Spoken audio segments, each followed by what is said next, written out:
four wonderful, brave storytellers. So I am just going to come up very briefly to introduce each of our storytellers, and our first one is very brave. She has been unable to sit down for the past hour and a half, but she has just been convinced to sit down for a couple of minutes here. So we're going to give a lot of love for Milagro Diaz, who was born in El Salvador, moved to Long Island in 1994, and to the Berkshires in 2010. She works as a certified nursing assistant at Integritas Healthcare, which is Kimball Farms. She is proud of her two daughters. Milagro enjoys singing in her church choir and baking cakes for weddings and other special occasions. Now, give a lot of love for Milagro.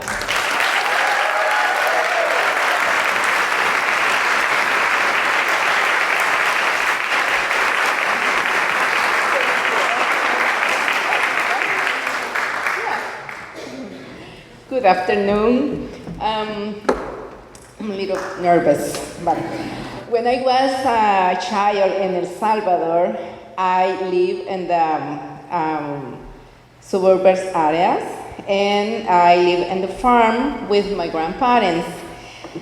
In that time, we didn't have electricity, and we didn't have access to connect it. And we watch TV and connect it with a car battery. And we use the antenna on the roof to the house. And I remember when I told my sister, she climbed to the roof, and I told her, and I watched the TV on the living room to watch the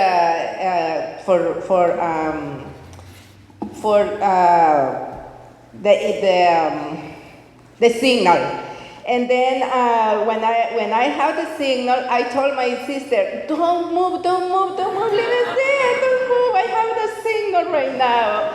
And then she came back to watch TV. And then after that, but that is not for warring poor people, but in that time that was natural in the areas, in the small areas in El Salvador. It's similar, and right now we don't have internet or Wi-Fi in different areas in this country too. And I grew up with my grandfathers. My grandfather was a farmer. He grew watermelons, melons, green beans, cucumbers, and corn, and raised cows for milk and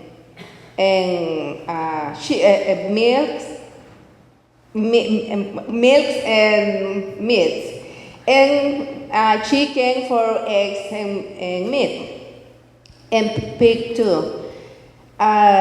We have he grew two mangoes,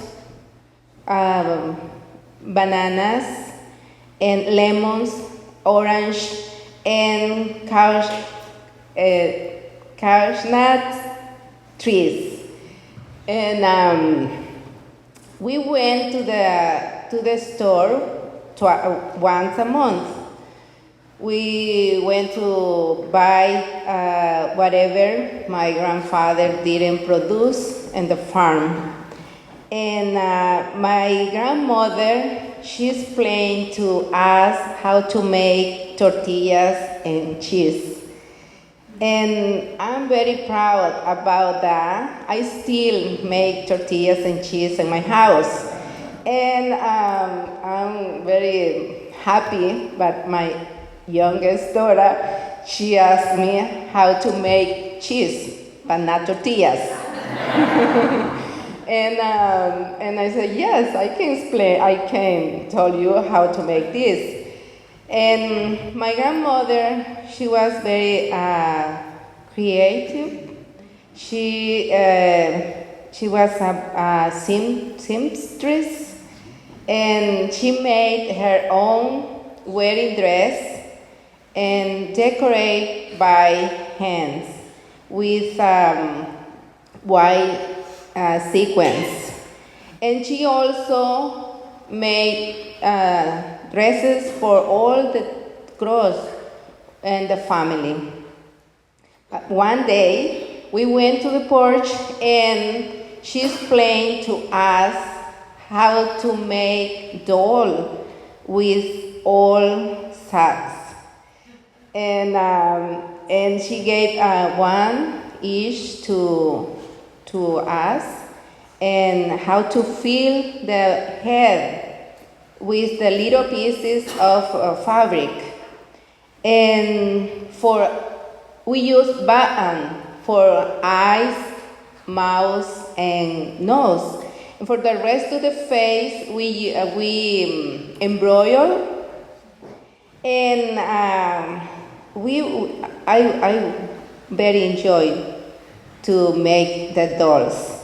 And I made crochet shoes and dresses for the dolls. We played with the hospital and school with the dolls. And I was 12 or 13 years old. At night, we didn't have anything to watch movies or something for watched. But I usually went to the bed, to the truck, to my grandfather half the time, and saw to the bright star and the moon and the dark sky, and I wrote poems and lyric or music, romantic music about boy I knew that time. And I still writing poems or music, but not about boy. And that is I still have the dream to continue with my story about my life when I grew up in El Salvador, and that is my goal. Thank you very much.